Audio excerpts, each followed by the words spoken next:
nous rencontrer et d'adorer notre Seigneur. Et aussi, c'est un jour spécial, spécialement pour nos jeunes que l'on peut aider, parce que c'est un jour d'investiture. Soyons à l'aise et soyons à la régresse. Pour commencer notre moment d'adoration, je vous demande de vous lever. Nous allons chanter le premier cantique.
Seigneur, je te remercie pour ce moment que nous pouvons passer en ta présence. Je voudrais te demander d'être avec nous pendant tout ce moment qui est là pour fêter le travail des enfants qui sont devant nous. Je te demande, Seigneur, de nous aider à les mettre toujours à l'honneur dans notre Église, qu'ils puissent se sentir vraiment à leur place aussi. Merci, Seigneur, parce qu'ils sont à leur place et nous aussi, nous sommes ici à notre place. Et c'est toi qui nous invites à rentrer en contact chaque sabbat avec toi. Et je te remercie pour ça parce qu'on a la joie de pouvoir vivre ce moment avec toi. Amen. Amen. Pour cette lecture, quel est le point commun entre ces deux textes de ces lamentations et Hébreux? Là, c'est la persévérance, la patience. Je ne sais pas si vous êtes de nature très patient ou pas. On aime faire quelque chose, quand on attend quelque chose, parfois cette attente nous paraît interminable. Alors il y a quelques années, il y a eu un fait divers qui a marqué la planète entière et qui a mis le focus sur un pays particulier, qui est le Chili. Et particulièrement dans le désert d'Atacama, c'est une des régions du monde les plus arides. Il faut savoir que dans certaines de ces régions, il n'a pas plu depuis 50 ans. Imaginez l'état du sol. Le Chili est un pays un peu particulier d'Amérique du Sud, qui est tout en longueur. 1600 km de long, 180 km de large, une altitude moyenne de 5000 mètres, et puis des pics volcaniques qui peuvent atteindre 6000 mètres. Mais une des richesses de ce pays, ce sont les mines d'or, d'argent, de fer et de cuivre. Et c'est en 2010 qu'il y a eu cet événement, et peut-être vous vous en souvenez encore aujourd'hui, dans cette partie du monde où, dans cette mine de San José, au nord du Chili, on a appelé cette place le camp de l'espoir. Et pourquoi? Parce que cette année-là, c'était en plein mois d'août, le 5 août, il y a eu un éboulement dans cette mine. Et cette mine en emprisonnait 33 hommes qui étaient à une profondeur de 700 mètres. Imaginez 700 mètres sous la terre, qu'est-ce que ça peut produire? Et les hommes avaient entre 19 et 62 ans. Et quand à la surface on a appris cet éboulement-là, tous ont pensé qu'ils étaient morts. C'était le 5 août. Il a fallu attendre le 22 août pour découvrir qu'en fait ces mineurs étaient en vie. Ils s'étaient réfugiés dans une zone, petite zone de 50 mètres carrés, hein, c'est la taille d'un petit studio. Et ils se sont retrouvés bien sûr dans l'obscurité totale. Ils avaient simplement la lumière de leur torche. Et c'est un lieu qui, vous imaginez, à 50 mètres carrés, 33 personnes, pendant des jours et des jours, il faisait presque 35 degrés. Température qu'on a presque atteint ces derniers jours, mais vous imaginez déjà, quand il fait 35 degrés, mais qu'on est à l'extérieur, hein, ça va encore, mais 35 degrés, 700 mètres sous terre. Le plus jeune d'entre eux s'appelait Jimmy Sanchez, il avait 19 ans. Et c'est lui qui a fait parvenir un message à la surface. Et c'est le président du Chili qui a lui-même lu ce message-là. Et dans ce message, il était dit, eh bien, nous, les 33, nous sommes vivants et nous sommes dans un refuge. Et à partir de ce moment-là, alors que l'espoir, c'est pour ça qu'on appelle ça comme l'espoir, hein, l'espoir renaît parce que ces hommes sont vivants, il a fallu creuser jusqu'à 700 mètres pour les faire remonter. Ces hommes étaient particulièrement croyants et on raconte qu'en fait ils ont dit mais on n'est pas 33, on est 34 parce que Dieu ne nous a pas laissés seuls ici. Après plus de 2 mois, tous ont pu être secourus. Est-ce que certains se rappellent de cette histoire qui a fait le tour du monde? L'éboulement le 5 août, la libération le 13 octobre.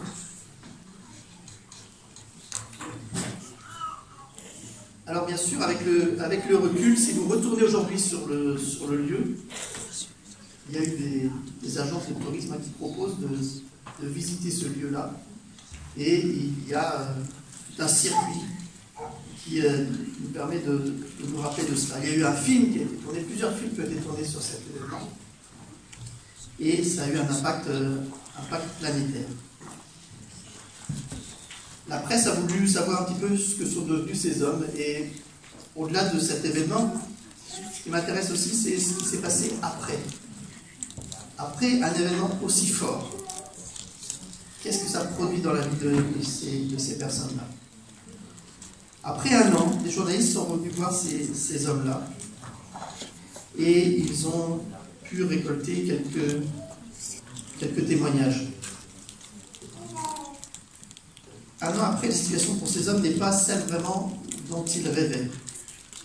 Parce qu'après l'euphorie médiatique de la délivrance, il y a eu beaucoup de dépression, beaucoup de difficultés. Alors que certains disent qu'ils ont pu malgré tout retrouver une vie presque normale. D'autres ont témoigné de la manière suivante. Au moment de la libération, nous étions comme des rockstars. Les gens grimpaient aux arbres pour nous voir. Ils ont été accueillis comme des héros par le président de l'époque, par les médias qui étaient venus du monde entier, par leurs familles. Ces gens-là furent inondés de cadeaux. Ils ont reçu des téléphones portables, d'un écrit, des invitations à voyager dans toute la planète. Et puis, par contre, on a d'autres... ce qui se passe après coup. Quelqu'un a dit, en bas, quand j'étais au fond de cette mine, j'étais plus calme. Aujourd'hui, 1 an après, je me sens bizarre. J'ai changé. Je ne suis plus le même qu'avant. Avant, j'étais plus joyeux. Je sortais tout le temps, j'aimais bien bavarder. À présent, je ne sors pas. Je me sens seul. C'est le même Jimmy qui avait fait remonter le message à la surface, qui témoigne 1 an après, qui était le plus jeune de ces 33 personnes. Jimmy a tout dépensé de ces 10 000 $ qu'il avait reçus d'un milliardaire chilien au moment de la libération. Et 1 an après, il n'arrive toujours pas à sortir la tête de l'eau. Sa femme confie, je ne reconnais plus mon mari. Il était doux et il est devenu farouche et agressif.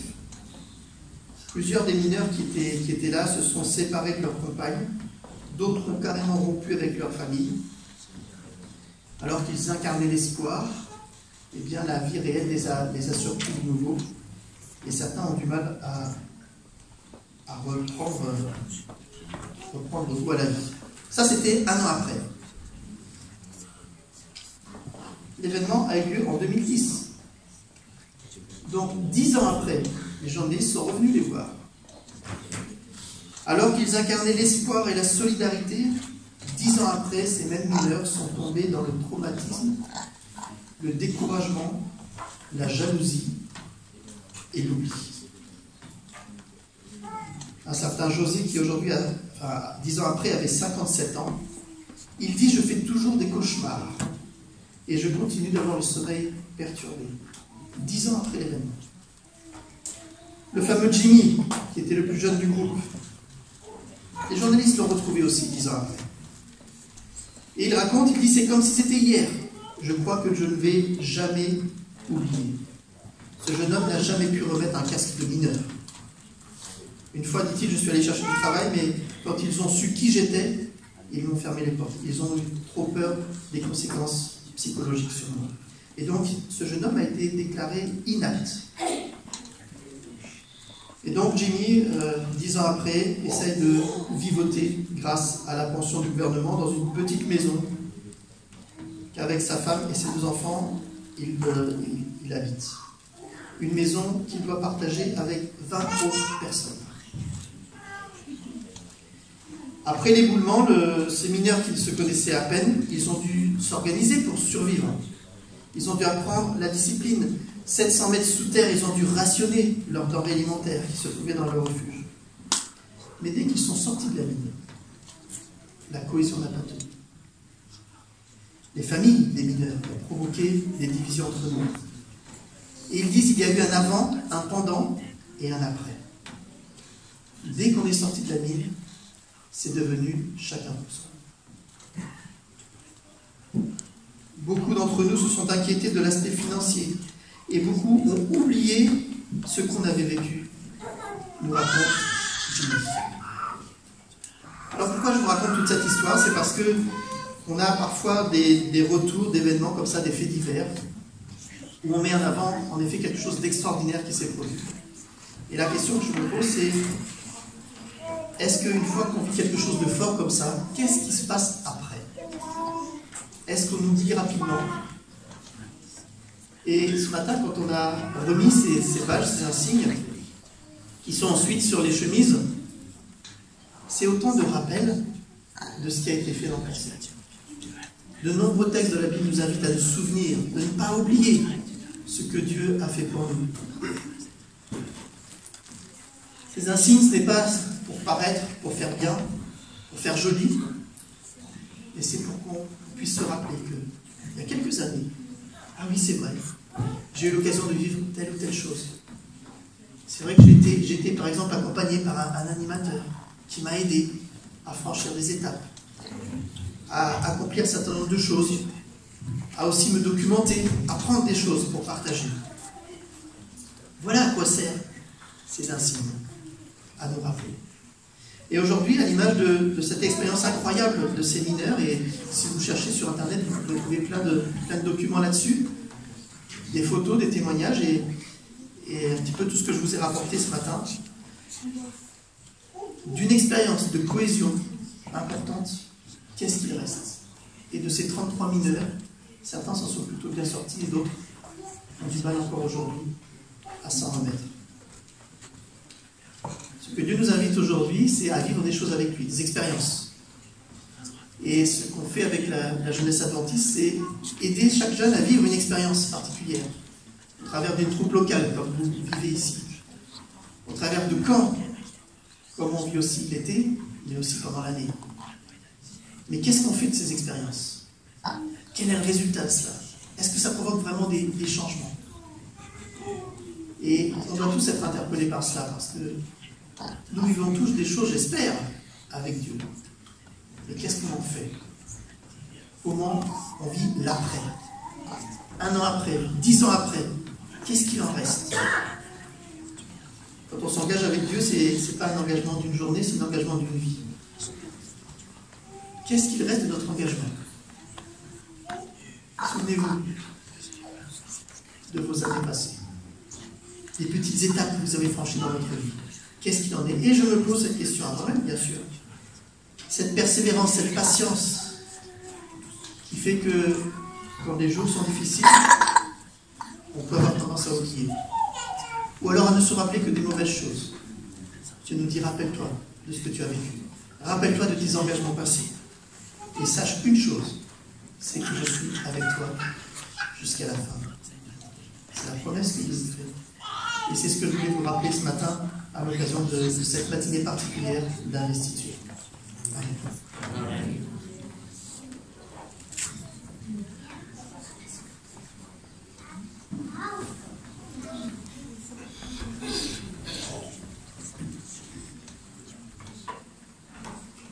Merci à vous. Pour ce bon message d'espoir et d'engagement. Nous allons continuer avec le cantique « Je te donne mon cœur ». Je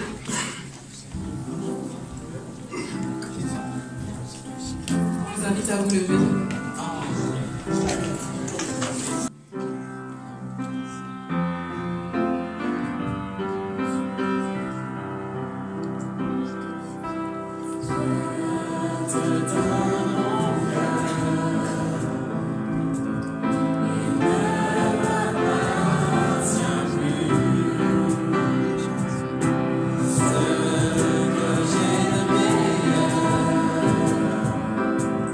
Tout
Prions. Merci Père éternel, parce que tu nous aimes, parce que tu nous as fait des promesses. Et nous sommes engagés à nous donner à toi, à donner notre cœur à toi. Et nous savons aussi que dans la vie, il y a beaucoup de turbulences. Parfois, notre enthousiasme s'épuise petit à petit. Et parfois, nous tombons dans le doute et même jusqu'au désespoir. Et Seigneur, nous te demandons d'être toujours près de nous pour que nous puissions toujours nous rappeler de bons moments, que nous puissions toujours nous rappeler de tes promesses, pour que nos lamentations se transforment en un espoir renouvelé. Je te montre ces jeunes qui s'engagent, pour que les moments qu'ils vivent, pour le moment, soit dans les troupes, dans les camps, pour que ce soit des marques qui les aideront dans leur vie future, pour se rappeler des promesses, des engagements qu'ils ont faits et les promesses que tu leur as données. Ne perdons pas espoir. Nous te prenons, Seigneur, que Jésus revienne bientôt. Amen. Amen.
Que le Seigneur puisse nous bénir les uns les autres, qu'il puisse continuer à faire grandir son amour en nous, qu'il puisse rejaillir aussi sur les autres. Amen.